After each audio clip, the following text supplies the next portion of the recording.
This is Ian Lamont, publisher of PowerPoint Basics in 30 Minutes, and I'm going to give you the top 3 mistakes I see new PowerPoint users making when they make a presentation.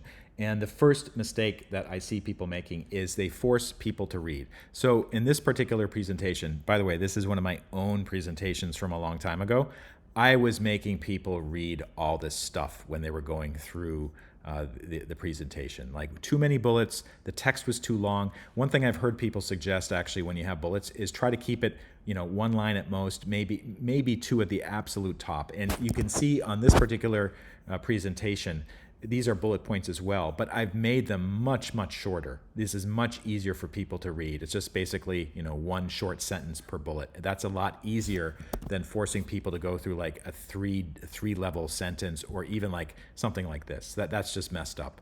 And I apologize to anybody who had to watch that before. The second mistake that I see people making is they don't have enough visuals in their presentation. And you can see in this old presentation I do have a couple visuals, like there's this thing, this is an old screenshot from Twitter that I took, but you can see by looking at on the left side here, there's just most of the slides have no visuals at all. Compare that with right now, and not only have I used the designer feature in PowerPoint 365 to kind of make text more visual, I've also included images or made charts. Or what's a good example? Like, I used a stock photography of a roller coaster to illustrate a point. So I really incorporate more images into my presentations. It makes it more engaging for my audience. And that's a very important thing for new presenters to get used to, is to try to think visually. The third mistake that I see people making is people have too many slides. And I'm going to point out something about this particular presentation. I'm going to scroll down all the slides on the left.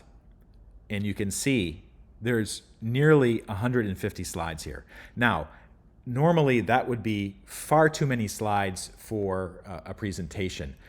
The thing that's special about this presentation is it's actually a master. So what I do when I give a presentation on this topic, depending on the audience, I'll maybe just use 20 or 30 slides or maybe 40 slides for like a big workshop, but that's it. Basically, the rule of thumb, if you're giving a 40-minute presentation, you should change slides like once every 2 or 3 minutes. So in a 40-minute presentation, you'd have no more than 20 slides in that presentation, and probably 15 is a lot better. And basically, you're not constantly flipping through slides or doing like a giant data dump on people.